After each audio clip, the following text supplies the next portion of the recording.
अध्यात्म का मूल सिद्धांत यह है कि हम में से प्रत्येक वास्तव में एक आत्मा है जो कि थोड़े समय के लिए इस भौतिक शरीर में आई है। यह समय 20, 50, 60, 80 या 100 वर्षों का हो सकता है, लेकिन मृत्यु के बाद हर एक को इस दुनिया से जाना है। हमारे जीवन का उद्देश्य अपनी आत्मा का मिलाप परमात्मा से करना है। आध्यात्मिक होने का मतलब है भौतिकता से परे जीवन का अनुभव कर पाना।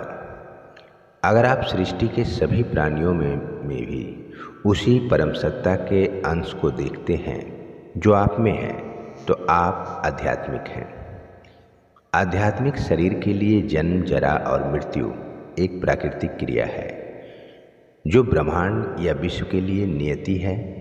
आध्यात्मिक शक्ति प्राप्त व्यक्ति ईश्वरीय शक्ति संपन्न बन जाता है। आध्यात्मिक जीवन एक ऐसी नाव है जो ईश्वरीय ज्ञान से भरी होती है। यह नाव जीवन के उत्थान एवं पतन के थपेड़ों से हिले डोलेगी पर डूबेगी नहीं। आध्यात्मिक ज्ञान मानव को पतन की ओर अग्रसर होने से रोकता है। भौतिकता के कारण इंसान के अंदर जो अंधकार उत्पन्न हुआ है उसे आध्यात्म के प्रकाश से ही दूर किया जा सकता है। आध्यात्मिक ज्ञान ही उसे यह समझाने में सहायक हो सकता है कि इस जगत का असली सृष्टिकर्ता और सर्वेसर्वा कौन है। पुराण में ऋषि कहते हैं कि ज्ञानी लोग विज्ञान से अपने अंतर में स्थित उस आनंद रूपी ब्रह्मा का दर्शन कर लेते हैं एवं ज्ञानियों में भी परम ज्ञानी हो जाते हैं। सुख भौतिक है तो आनंद आध्यात्मिक है। आनंद अस्थायी होता है, सुख हमेशा किसी वस्तु या व्यक्ति पर निर्भर करता है, जबकि आनंद किसी भी चीज़ पर निर्भर नहीं होता। आनंद की अनुभूति आत्मिक होती है।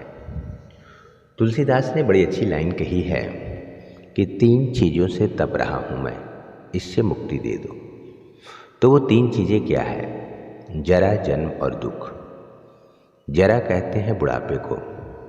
बुढ़ापा 2 तरह का होता है, एक शरीर का बुढ़ापा, दूसरा मन का बुढ़ापा। शरीर तब बूढ़ा दिखेगा अगर तुम्हारा मन बूढ़ा हो गया है, क्योंकि मन ही ये तय करता है कि आप बूढ़े हो गए हो या जवान हो। अगर आपको चोट लगती है तो पीड़ा किसको होती है? मन को। मनुष्य के सारे कर्म मन से ही होते हैं। अब कीचड़ में खिले उस कमल को देखो, वह भी हमें कुछ बताती है। हम अगर इसे अच्छी तरह से समझें तो कीचड़ शरीर पे लगता है, परंतु उस कमल ने सारे कीचड़ से उस फूल को बचा लिया। यानी कमल का पेड़ हमारा शरीर है और ऊपर निकला हुआ फूल हमारी आत्मा है। शरीर पर कीचड़ लग भी जाए तो वह धुल सकती है, परंतु अगर आत्मा पर कीचड़ लग जाए तो वह कैसे धुलेगी? अतः हमें अपनी आत्मा को उस कीचड़ से बचाना है। कुछ प्रश्न जो हमेशा अपने आप से हमें करते रहना चाहिए। मैं कौन हूँ?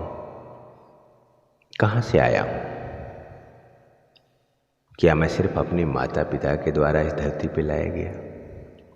माँ के पेट में तो मेरा शरीर बना, मैं तो उसके अंदर था जिसके लिए शरीर बन रहा था। शरीर किसको मिला? आत्मा को। तो मैं तो आत्मा हूँ। मुझको शरीर मिला और मैं शरीर को ही देखता रह गया, आत्मा को तो देखा ही नहीं। शरीर को ही मैं समझता रहा, आत्मा को मैं समझा ही नहीं। यहाँ से चिंता शुरू होती है।